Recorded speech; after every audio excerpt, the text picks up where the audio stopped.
Some word? There's a set after mine.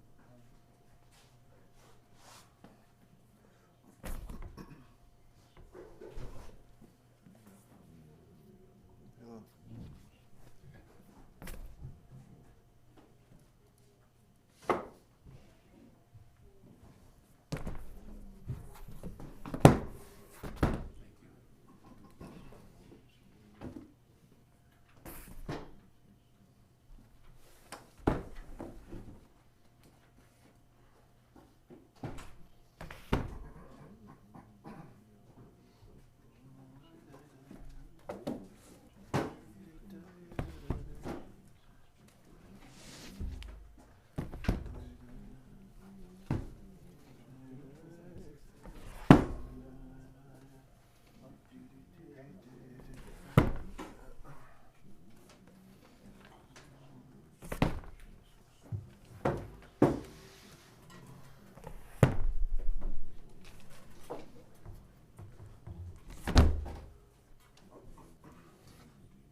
Yeah.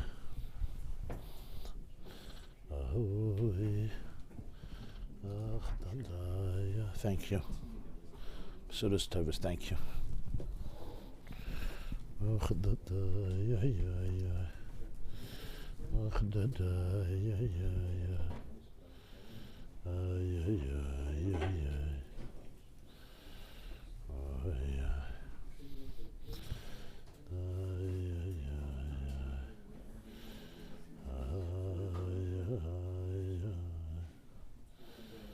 Mizmer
Tzaddik, good morning everybody and welcome.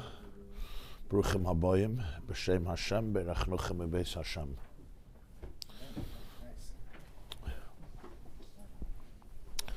Tzaddik Tes, Amud Aleph, Tzaddik Tes, column 1 or page 197. On top it says Bracha, middle of the Maimer, Mizmer Shir Chanukah Sabayis L'David. So,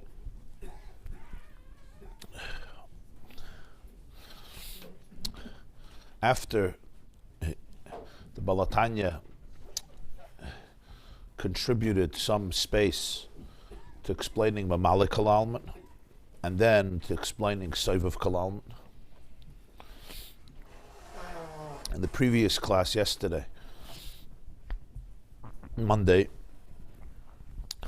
he introduced that when you speak about Sevav Kalalman itself, which is called Keser, you have to understand that in Keser itself, there is what we call Arich Anpin, Aleph Aleph. Aleph Aleph is Arich Anpin, or sometimes it's just called Arich, which is just an abbreviation, and what we call Atik. And the difference is, both are Keser. In other words, it's not Mamala Kalalman, we're talking about Sevav Kalalman, which is why it's called a Keser, which is, so to speak, above the body, above the head, the crown of the king. But Keser is the interface between absolute infinity, undefined infinity, and divine structure, also known as Atzilus or Spheres. And therefore, like every Mamutza, like every intermediary, every interface, it must include both dimensions. If not, it can't serve as a bridge. It can't serve as a connector. It can't serve as an interface. That's what the Eitz Chaim says, that every Mamutza must encompass both sides, so to speak, both sides of the bridge in order to be able to connect them. And that's why we speak in Keser. In Keser we speak about Arich and Atik. Arich is, so to speak, the lower dimension of Keser, as he calls it, Roish V'Rishon L'Ne'et Salim. It's Keser as Sevav Kalalman, as the source of the spheres, that which encompasses all of them. That's Arich of Keser. And Atik of Keser is the deeper dimension. He calls it Pchina Tachtoina Shebema'atzil, which means the lowest dimension of the Ma'atzil, of the source, of the infinite source, because Keser must have both dimensions in order to be what it's supposed to be, which is creating that interface, that link. It's just a good word, interface. That link between, Teidem as an interface. How do you say it in Hebrew? It's actually perfect. Huh? Interfaces and computer science. Yeah, scientists love it. So they just the word itself. Basically, it's a definition how communication is going to happen. Right. The implementation is already implement the practice. Right. So the communication happens through that interface, right? And so, but the Atik is the Pchina Tachtoina Shebematzil. Ah? Kach Katuv? Okay. לא שמעתי, אוקיי. ממשק, אתה ידעת המילה? זה בביזנס, משתמשים בו? ממשק, אוקיי. Isn't Malchus that gives birth to the next world? Like, let's say this to be Yeah, you're asking about Malchus, so the truth is that the Malchus of one world becomes the Keser for the next world. becomes or gives birth to this? It becomes the Keser of the next world. It's always that way. In other words, the lowest dimension of the previous world becomes the, so to speak, the mother of the new world. Then it should be Malchus then.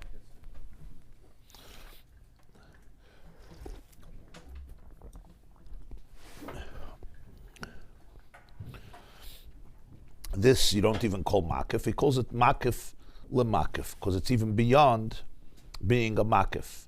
Because a makif represents, as he puts it, it's a makif, but there's a shaykhis, there's a connection. The connection is in the oifen of makif. The relationship is in the oifen of makif. In other words, I'm defined by the relationship. It's just the relationship is one that we call makif, not pnimi, which is a much more intense relationship, a higher relationship, more sublime relationship of Ratzeh, not of Dibur, as explained earlier. But still, he's defined as a makif. When you speak about the inner core of Keser, it's not defined as a makif, so he calls it makif, even legabe makif. It's interesting, computer science interface requires an architect. The implementations could be done by a developer, but the idea how it's all in channel requires an architect. There's no such thing as interface built itself, because there's nothing there until you build it. Beautiful. Some call intelligent design. No, he's saying the interface requires always an architect, not just a developer. Also, yeah. So he continues inside. The line starts loy is a shayches. V'zeu k'may bayis. In that sense, the metaphor for this is like a home. She'einoi b'chines makif hasamuch v'karev leguf k'may alavush. Unlike a garment which also surrounds the body. It's not like food, which is internalized within the body. The levush, the garment, as he said in the beginning of the Maimer, is a makif. It surrounds the body. It's not infused, it's not internalized in the guf. But the levush is a makif hasamuch. It's close to you. It even suits the shape of your physique. It has to suit your physique. You wear pants that are too long and you'll trip on them. A levush, or if too short, it won't fit. You always, a levush has to have, it's a makif. The relationship between a garment and the body is one that we call makif, not pnimi. Unlike the food which becomes you. But nonetheless, it's samuch, it's close, v'karev. It's in close proximity to the body. That's a levush. When it comes to a bayis, raku makif rochaik megufa adam. A bayis, a home, sometimes you can have a home that's dalet ames al dalet ames, so it's pretty close to you. But that could be. But it's not defined by it. You can also live in a huge home, you don't know what to do with this space. The point of a home is a small or big. It's makif rochik megufa adam. It's more remote from the body of the person living there. Also surrounds him. But the surrounding, the makif, is one that is far more remote. So that's why the bayis, the home, is a mashal, it's an illustration, it's an embodiment, it's the physical embodiment of a makif to a makif. V'hine neged gimel b'chinas haniscaris la'el nishtalshelu lemata gimel b'chinas mazen ulevushim v'hechalos. Parallel, neged is parallel to these three aspects that we have been discussing. What three aspects? That's the way we define Hashem, godliness, as mamalik kalam. There's something even deeper which we define as soiviv kalam. And there's something even deeper, which we won't even call soiviv, but we'll call it a makif, lemakif, not arich, but atik. So parallel to these three pchinas, these three aspects, nishtalshalu lemata, evolve, nishtalshalu lemata, evolve all the way down here. Also 3 dimensions in life: mazon, food; levushim, garments; and hechalos. Hechalos means homes, chambers. Place where, like a heichal. A heichal is a place, like in the Beis Hamikdash, there was a place called a heichal. Heichal literally means it's koilel, it's a keli, it's a place where you live. Huh? Dwellings, yeah, heichalos. And those are the 3 components that are necessary for life, for basic living. As I said at the beginning of the Maimer, there's the food that we have to eat.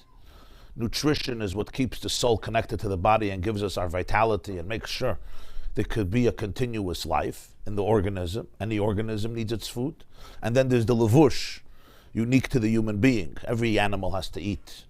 Even trees have to eat. They turn the sunlight into sugar. Every organism needs food, needs nutrition. The ant also needs to eat, and the bush has to eat. But then there's the human being also needs levushim, which is clothes, to protect us from the different elements, because our bodies are own, unlike animals, which develop often the epidermis, the skin, the hide, in order to protect them from either a scorching heat or a thunderstorm or frostbite. We need levushim in order to cover us and protect us. And then there's the third component, which is shelter. A person needs to have a home where they live. These 3 components, and as he said, we see that food relatively is cheap. Clothes are more expensive than food, and a home is far more expensive than both of them together. Why does it change from a bias? Hechalos. Because the whole time It's bias. Why he says the word hechalos? suddenly I don't know. Why he says the word hechalos, not bias. I don't know. So these 3 components are not stam, it's just part of life. They are the physical manifestation of the 3 relationships that we have with the source of all life. V'chol davar hayoser gavoya. We have the principle that he said earlier. Anything that is higher, yiridase v'slapshusay lamata b'yoser, comes down actually into a lower place. There's a klal, kol hagavoya b'yoser, yored lamata b'yoser.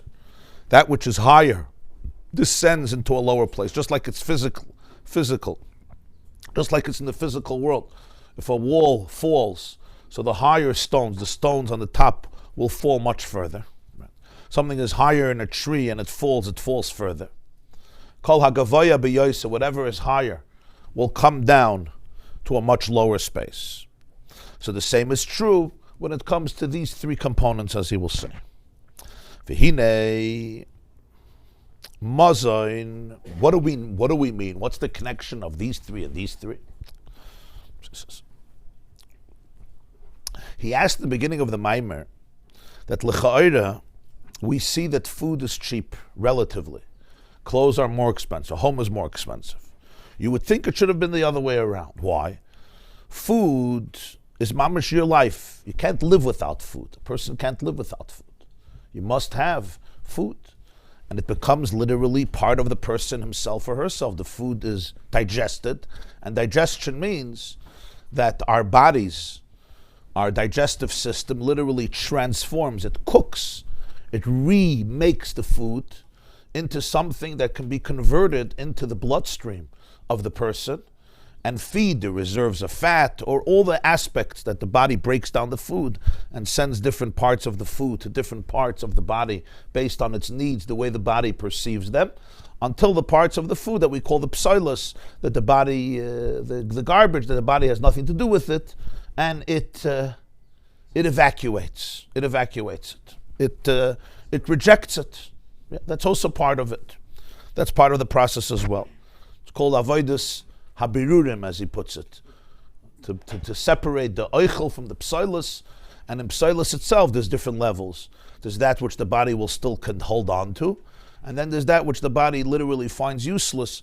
But it's unbelievable how the body identifies every last aspect of the food that it could still use. And finally, when it sees literally no value, it lifts up its hands and it says, Rabbi say, Ad Kan, the rest of the garbage got to go somewhere else. It's a very big lesson in life. You can learn from your body a lot, how you have to deal with it.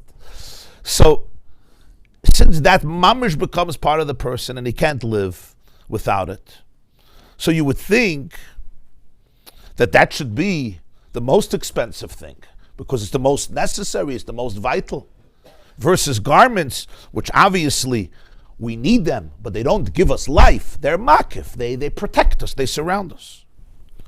Furthermore, a lavush, at least, is on your body. The house is more external. And yet the house is more expensive than everything. So, you'll answer very simply, which he says in the Maimer, that you can't compare. You can't compare, because a meal is once a day or twice a day or 3 times a day. A lavush can last, as he puts it, for a year or more, and a bayis can last a lifetime.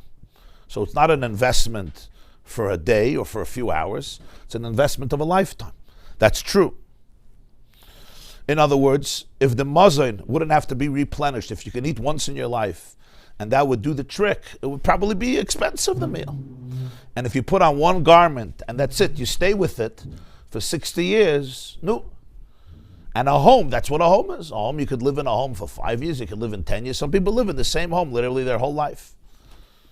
Certainly for many years, many years. That's what it's made for. So the endurance level is much more. You're buying, you don't buy a house 3 times a day. If you could, but you're in a good shape. And obviously you can add more. It has to do also with the basic economic structure of supply and demand. A house is large.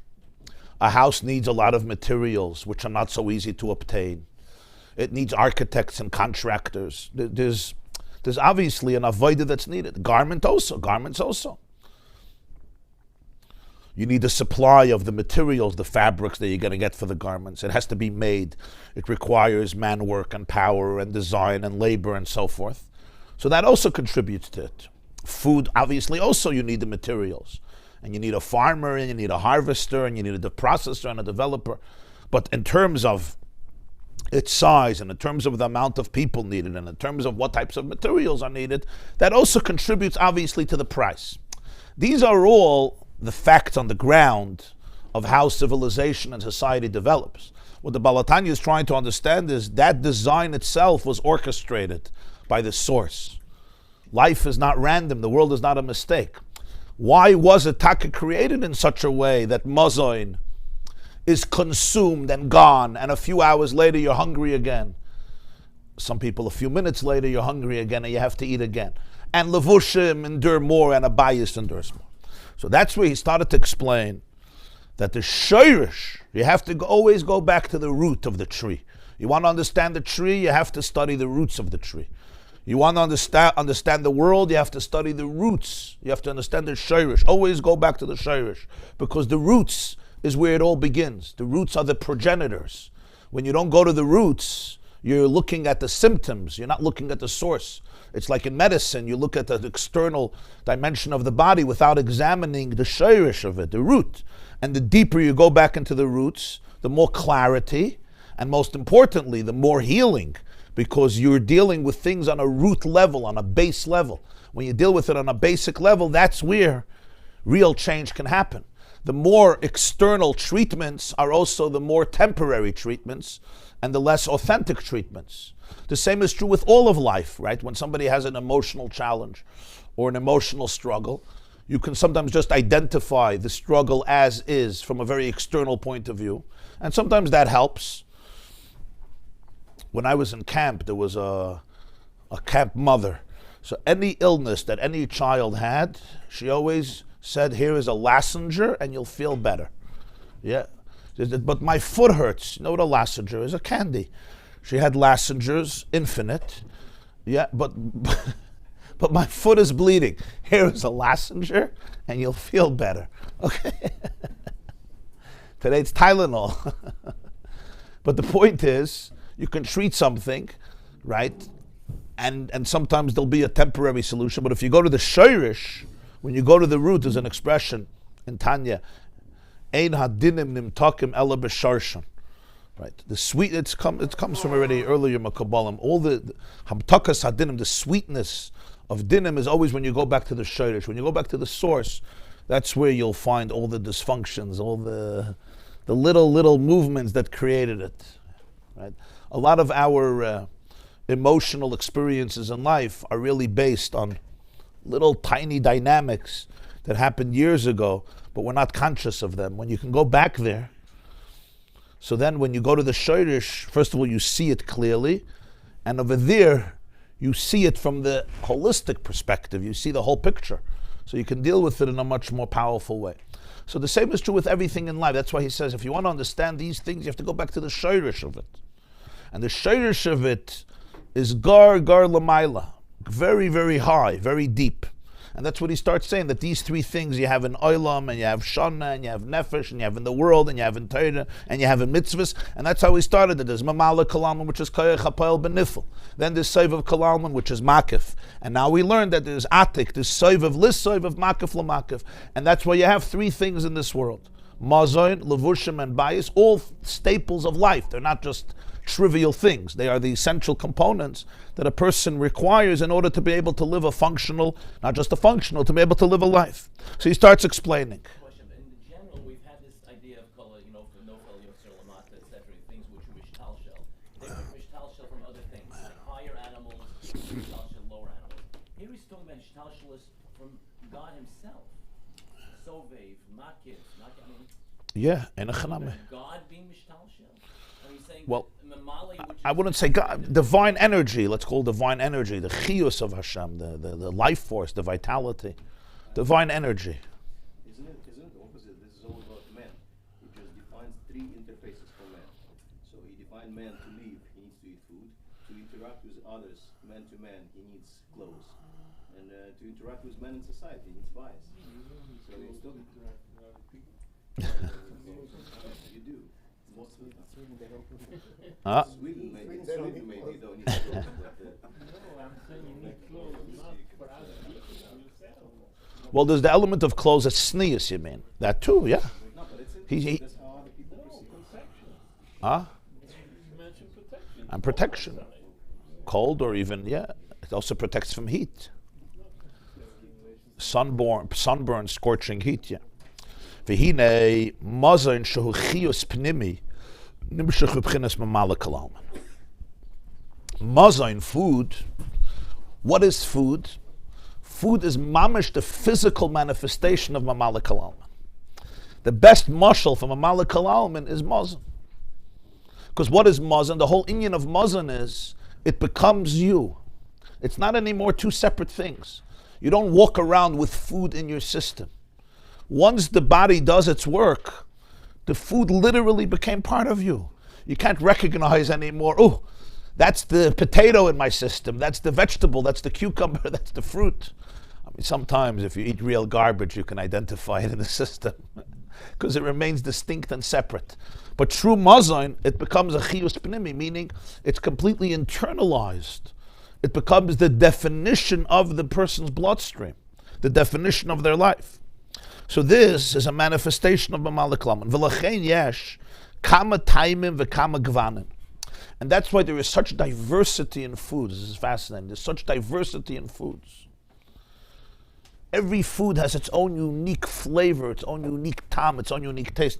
We're not always sensitive to this diversity. I mean, we all know generally that a peach doesn't taste like a kiwi, and watermelon doesn't taste like cantaloupe, and an apple doesn't taste like an orange. But the diversity is an incredible thing. Because what are the materials, what are the nutrients that it has? You take a seed, so there's a seed, there's soil, there's water, air, and sunlight. And somehow that combination creates such an endless, well not endless, but such an enormous diversity of different types of flavors and tastes that suit different taste buds. And he says, v'kama gvanin, and so many different colors. There's mar, there's bitter, and there's masuk, sweet, chuli, etc., etc. How bitter and how sweet, and the interface between bitter and sweet, chuli. The details of food are huge, how divisible they are, how much diversity there is, how much differentiation there is. Every food has its individual personality. We know just in the world of grapes, right, how many types of wines there are. I mean, wine connoisseurs could sit 30, 40 years and explain to you literally how this little slight change of the atmosphere in the room creates a different experience of wine. I'm not a maven, but sometimes when I sit with wine connoisseurs, that's what they sound like. Yeah, that's what they sound like. And that's just one grape. That's one food. But in every food, you have all this diversity, both in terms of colors and in terms of taste and in terms of types, meaning the materials of it, the nutrients of it. And it's fascinating. It's all God's world. Marabu Masecha, yeah. The diversity of the foods don't cause differences in people. In the nimshal, Oh, they do. Of course they do. person Of course they do. different foods. Yeah, we have here a PhD in nutrition. Ask him. Do the different types of food affect people differently? Of course. Taste, color, design, of course, nutrients. But it's the person that changes the food into himself. Some foods, don't say, are good for you. Some food, the Rambam has an expression, Hilchos Deis, that some foods are poison for you. And certain bodies respond different ways. You want to give us a seminar a little bit? You want to give us the basic, what do you learn in 10 years? Give us in a paragraph. The molecule of food is the keli is changing it into itself. It's not, there's two different people who eat the same food and they'll process it different ways, or eat different food, or if one person eats different foods, he could process it the same way. It's not specifically based on which chayas he's being given, unless. No, every muzzin has a specific impact and influence. Every person is different. Every person Yeah. digests Yeah. differently. Yeah. Others, but by I see people in the morning, they can eat cake, a whole cake. V'lo naga v'lo paga. That means that the keli is Some of us eat one piece of cake, we're in a bad mood already for the whole day. The keli is more responsible for the change in the earth. By the malcolm, different earth causes different. But here also, the oid is different. That's what he said. The muzzin is different. You'll see. Hainu shekol.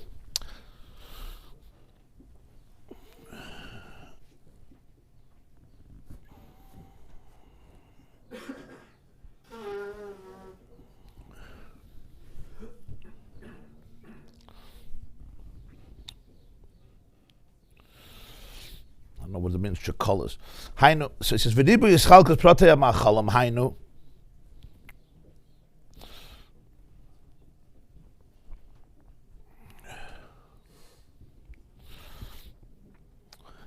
Shekol hiskalalus hayut tzvidus. Chesed shebechesed, gvura shebegvura chuli.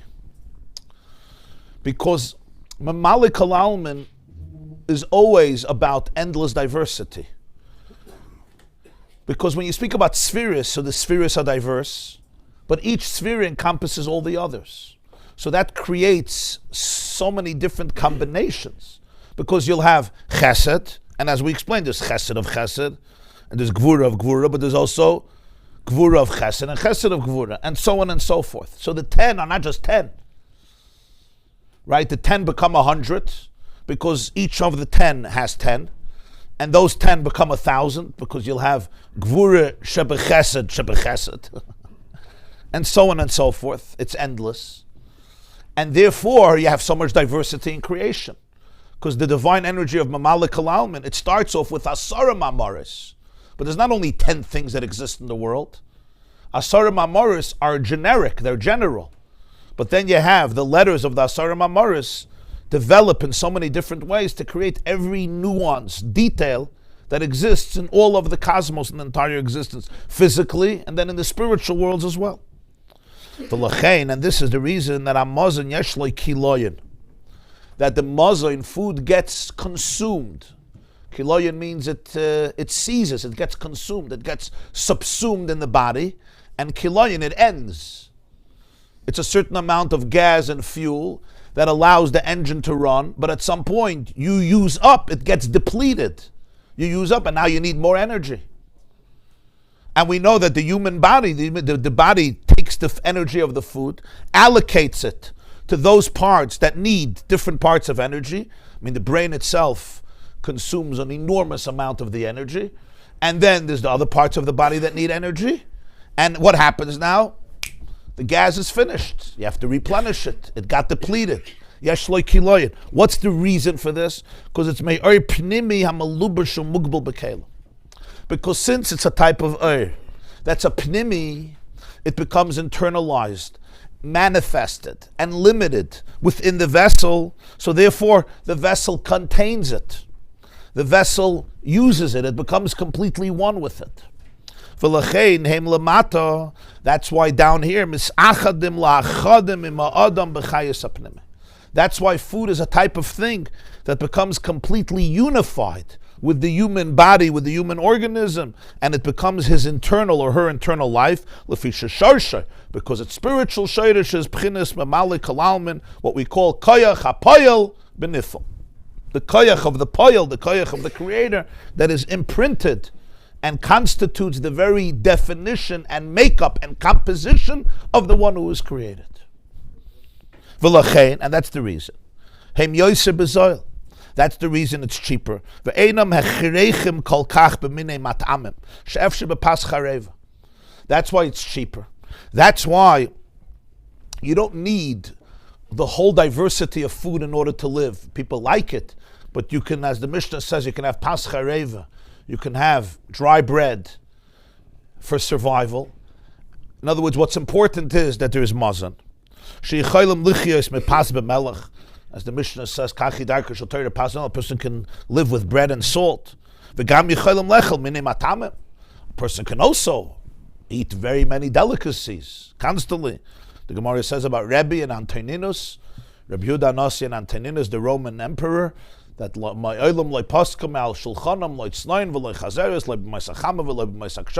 in winter and in summer, from their tables never disappeared not radish and not lettuce, which was a unique delicacy at the time. It wasn't easy to obtain, both in the summer and in the winter.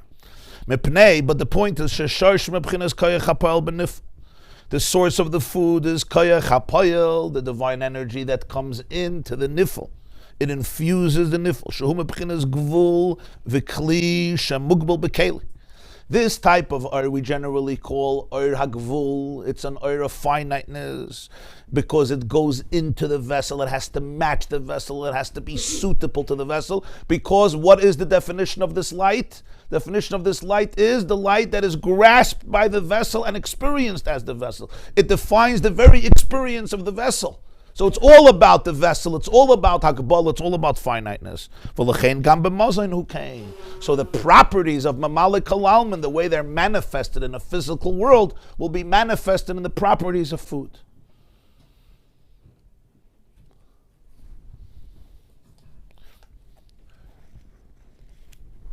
Mashenkin halavushim. However, when you speak about garments, Sharsham Lamaila, the source of garments from Abchinas Keser is rooted in what we call Keser, the crown, Roish L'Net Tzolim. What we explained yesterday was Arich, the head, the beginning, the genesis, the source of the Ne'et Tzolim. Ne'et Tzolim is all the emanations, the world of Atzilus, Bchinas Makiv. That energy which we don't call Pnimi, we call it Makif. And that's why the way garments come into this world, what are they how are they expressed? How are they manifested? As makifim. They surround the person. It's not something that is converted into energy that is internalized in him. And they're extremely necessary for the person, even in times when you have eaten and you don't have to eat anymore. But you still will need a garment. If it's in the winter, in the cold of winter, a person cannot survive if they're in the cold of winter without a garment. It's not like the mazoin, I ate, tomorrow I'll eat again, but now I'm good, the body has it. The lavush, he says, Nitzrachim yoysa, I need more because if it's winter, I need the malbush. What's the spiritual correlate of that? Because they're from a higher place, yeah, more necessary. Yeah, they're more necessary. Because it's the higher place, so it's more necessary, always. So it's more expensive because it's a much higher energy. Mamalik Kalalman, so to speak, is a more finite energy. So in dollars and cents, it becomes cheaper.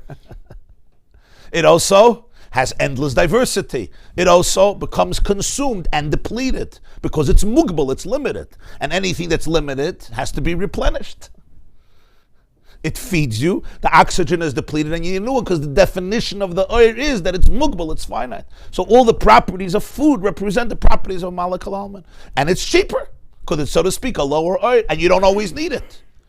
You need it often, but you don't always need it. You can have a meal and you're good to go. If you speak in terms of survival, a person can go for a while without food. And even according to the Derech HaYosh, when a person has prosperity and food, I don't eat every moment. You're not supposed to eat every moment. A garment you wear a whole day, and if it's winter, you need it a whole day. You need it. You can't survive without it. It can be dangerous without it. Or it's a scorching heat and you need to protect yourself from it. In Russia, they knew what winters were, like in Chicago. A winter was a winter. You need the lavush. Mazon, if you use the mazon every single moment, if you're eating every single moment, we know what that is. I mean, it's a horrible addiction. It's the opposite of life. A lavush, you don't say, okay, I wore already a garment for an hour. Today it's time to take off. It's time to take off the garment. So, we look at it, it's just the way how life works. What's the connection? But the point is everything has meaning in it. Because lavushim come from a much higher place, they're always necessary. And they're more expensive. It's more expensive because it's a higher light. It's makif, it's soiviv, or miskayim yoser. And that's why physically it endures for longer. It doesn't get depleted in a few hours. Gone, now you need a new meal. You can have the same coat, the same shirt for a year, for years. Lefi, shesharsher l'mayla gavoya. Because in its shirish, it's higher. L'mayla gava, it's higher yosim in mazon. Commotion is boilel shum mugbal bekalim, which comes from the earth that's limited by the vessels. Mashaken levushim shesharshim ebchinas soivev. Levushim are rooted in soivev she'enei mugbal bekalim. It's not so limited it's not limited by the vessel. It's makif. V'lachen ein lo kilyon kol kach.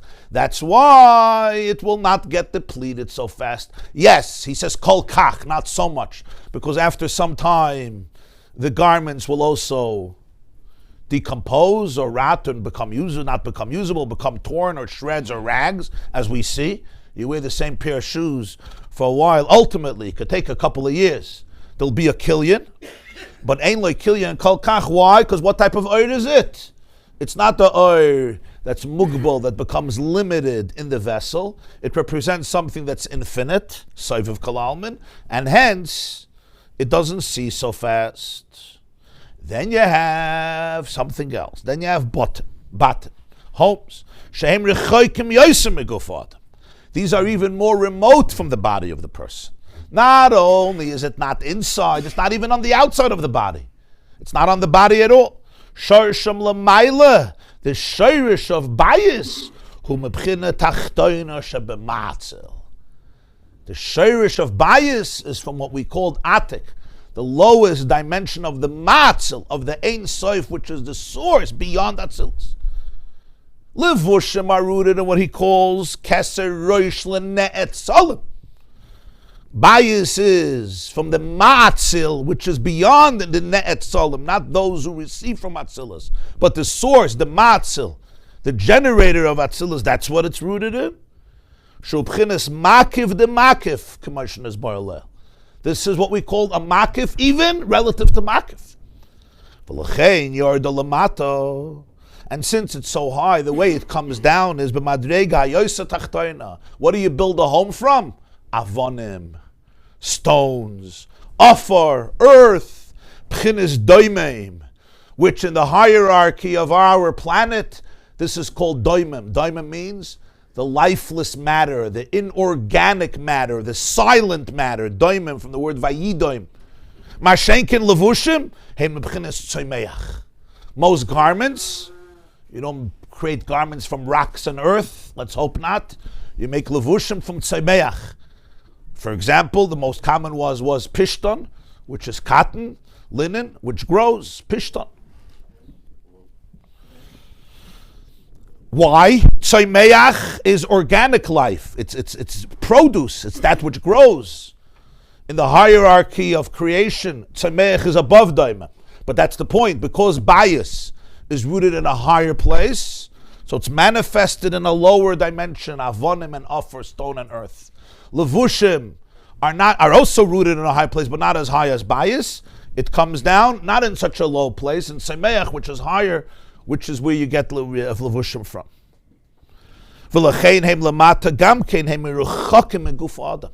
And that's why down here too, the house is more remote from the human body, which means there's a greater distance.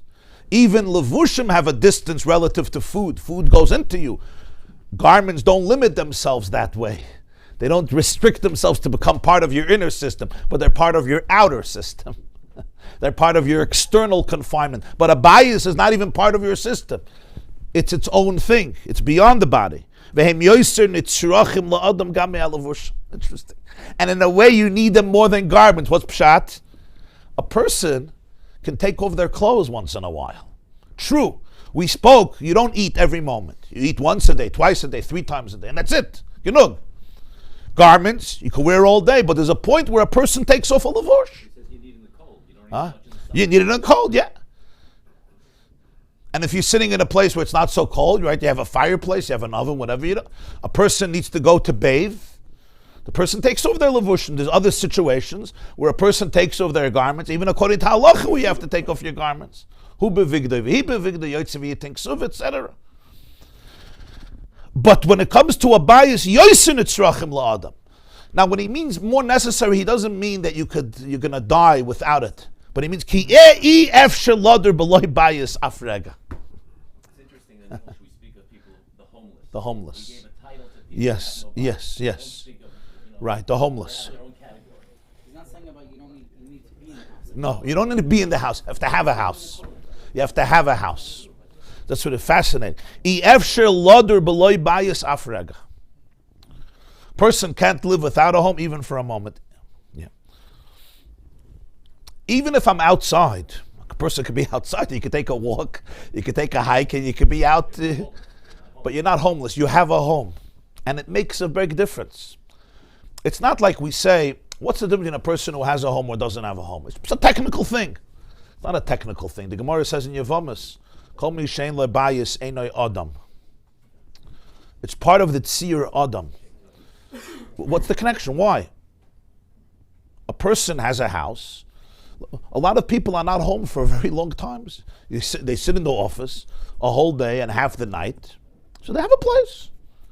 This person has a place to sleep, and this person has to find another place to sleep. This person sleeps in a place that they find, and this person goes home. It's not a technical thing of comfort, or you have an address, or you have a place that you're welcome, or you have a nice place. It's about identity.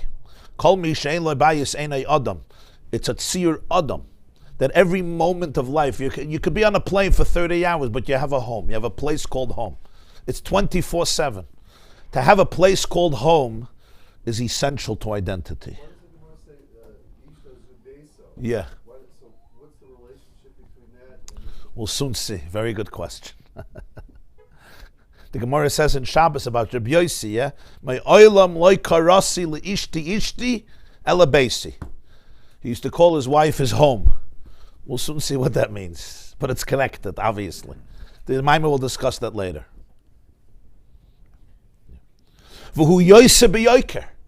And you can't estimate the value of the house is very expensive. And it wasn't even speaking about the real estate market of today in New York. But a house is very expensive. Even the houses in Shklov and Liozhna were expensive relative to clothes and food. By Chanukah Sabayas, yeah. Of a fancy home of a wealthy Jew, the Pinchas Reizes. And the house lives long, it endures. Why? All the same point. It's so expensive.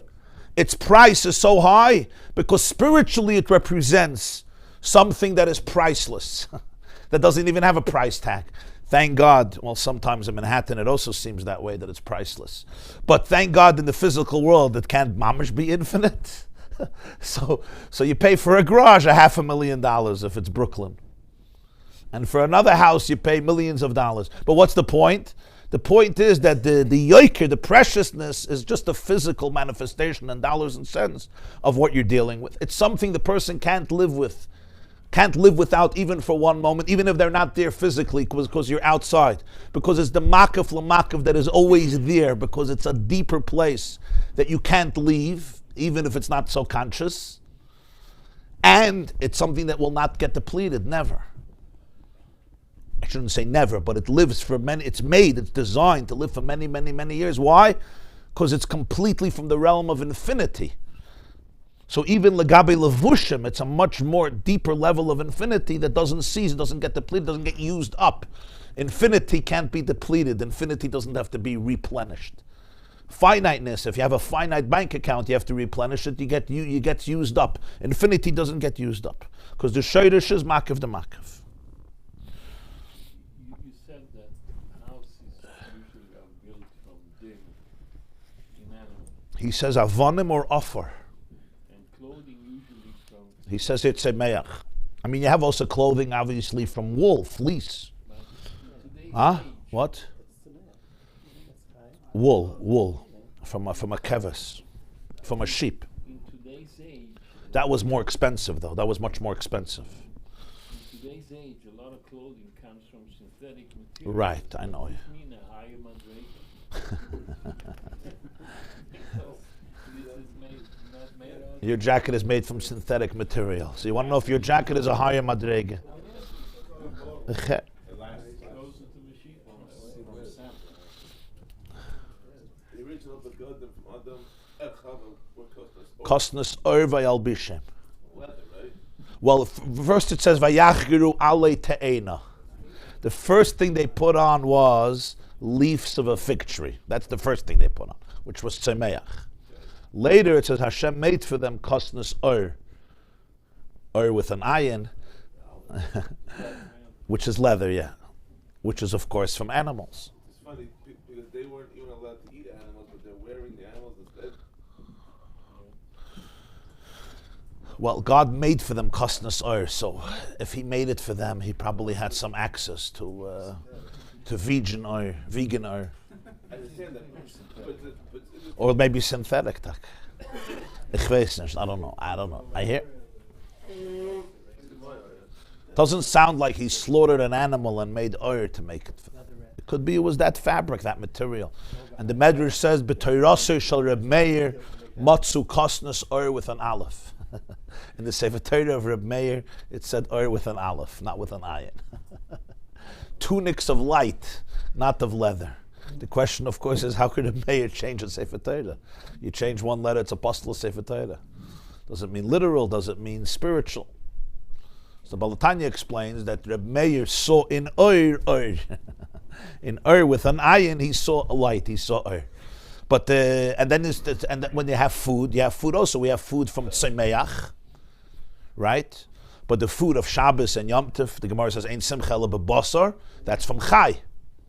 So garments usually are from Tzemeach, and food, mazon, doesn't even go down so low. Although you can eat Tzemeach, some people eat only vegetables, but a lot of the staple foods, right, like lechem, of course, is Tzemeach, but if you have basar or dogim, fish or meat or these types of things, comes from Chai, which is higher than Tzemeach.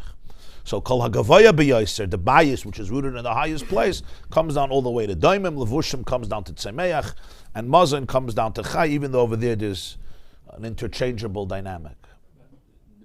But you don't build bottom from behemoths, and you don't build bottom from. You can have wood, I guess, eitzim. You can have lumber. You can have an oil, a tent, right? You're right. The Gemara discusses in Sukkah if you use a behemoth for one of the walls of the Sukkah, if it's kosher. You have a behemoth and you put it in the wall of a sukkah, you need a wall of a Sukkah if it's kosher or not. But that's not the derech to build a Sukkah or a home with behemoths. you think leather, you think leather fabric. Of course, you could. But the derech, the derech was, especially this Chanukah Sabayis, was a base chayma, so it was rough stones. So it's more permanent. You can't compare a house of Havonim to a house of cheaper, different materials. It's much more permanent.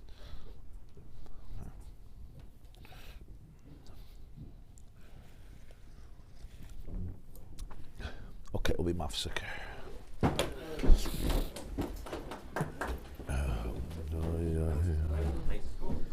My first year freshman year of high school, Yeshiva University High School, everything. So what, English literature, what do you teach in high school kids? So the first thing they told us was a story called A Man Without a Country. Did you hear of it? It was about some American citizen. I have to look it up and Google it. But some American citizen who got very frustrated. I don't know what, I can't remember the details. But at one point he uttered an oath in public. I don't want to have anything to do with this country anymore. This country is horrible. And the Imam expelled him. I have to look it up. But the whole story for 19 A man without a country.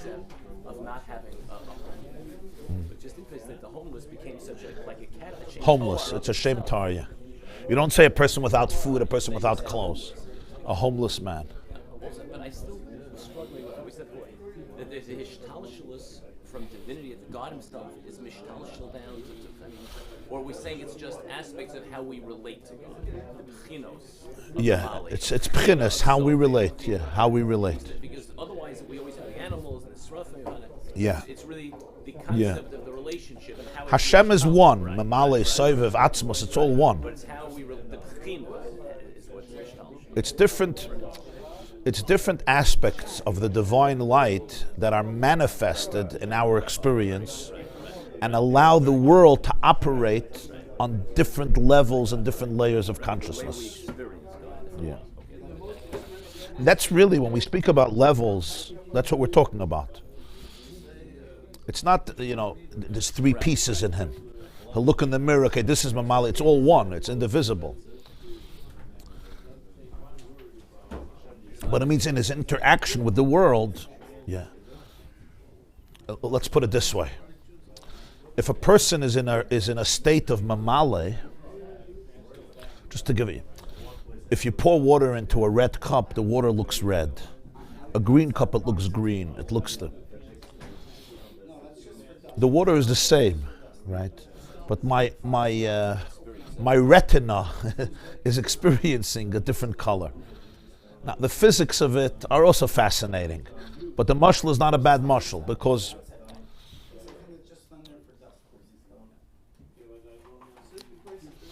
from the experience of Mamalik al-Alman, if somebody describes God, he'll describe him as Mamalik.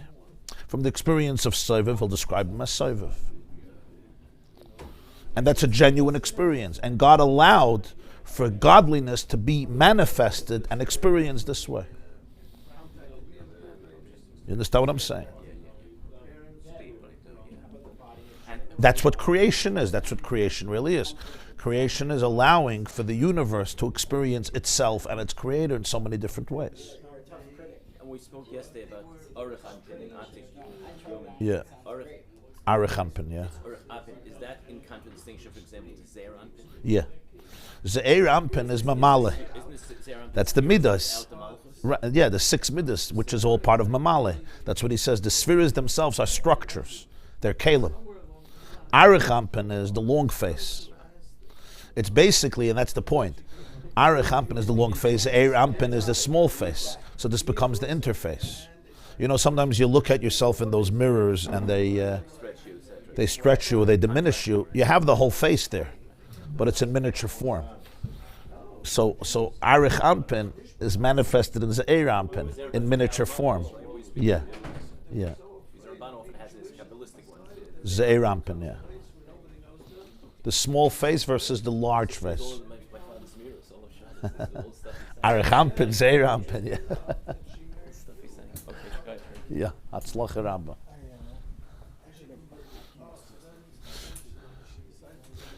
Dr. Michelle, when people come to you, nutrition, you have to tell them it's Mamalik Halal. Sometimes I take it too now. Sometimes the ones who are only I take it too. The study of food, in other words, is a very deep. The study of foods and its properties are really studies of are metaphors, illustrations of the diversity of divine energy. Mala ha'aretz kinyanecha. Okay.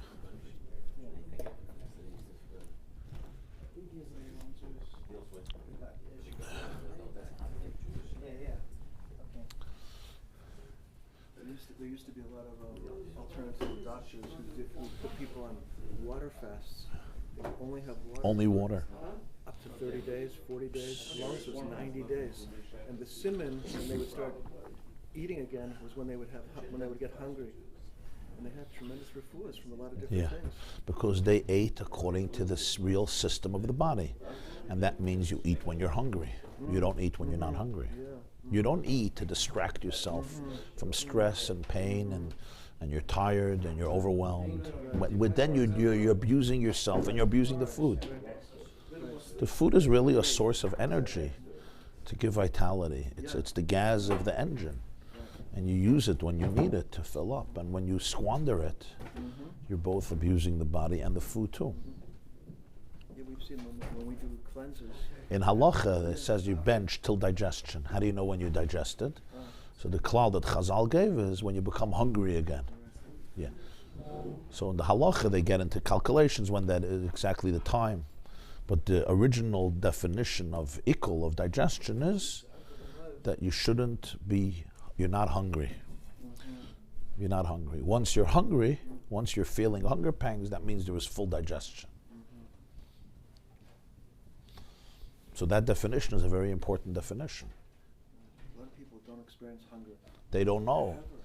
Because the prosperity of America is one that a lot of people don't have to ever experience it. Which is a major blessing, but it could be a challenge in terms of conscious awareness. They don't know what hunger is.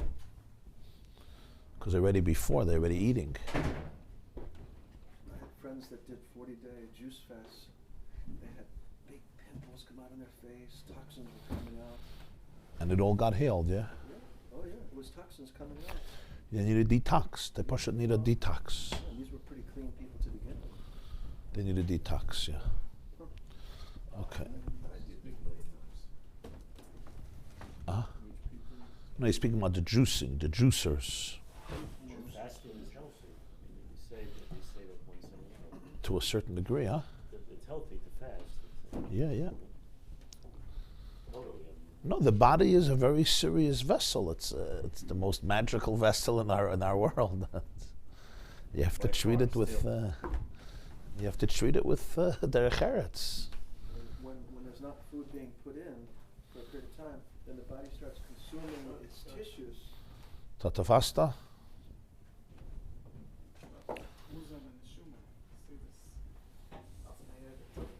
Ja. Aber viel haben wir versteht nicht. I'm thinking, there are certain very great, Can I trouble you for the Gemaras, the two Gemaras? certain very great. Thank you. They barely Yeah. ate this. Yeah. And when you look at them, they didn't look like skeletons at all. Yeah. So it's- They ate what they needed to eat. It wasn't that they neglected their body. They respected their body. some people fasted from Shabbos to Shabbos. Yeah. And I mean, that's probably, and barely ate anything. Yeah. And they were still yeah. strong. Yeah. There was a derech of some Gedolei Yisrael to dafka get into tiniest and sigufim. But that's a different derech. It wasn't the derech of Moshe to daf. They wanted dafka fast. Now is Bahab. Now is the time of Bahab, so a lot of people fast now after Pesach. You take the Rabbi, you have the coffee. Very little, yeah. And But he looked good. He looked healthy. It was a pella how little he ate. Yeah. Yeah. And slept also very. It's a pella. Interesting that you said that all the food comes from a different sphere. Different source. Yeah. Different source. Every food has its own tartiness, its own. I always enjoy Yeah. when you say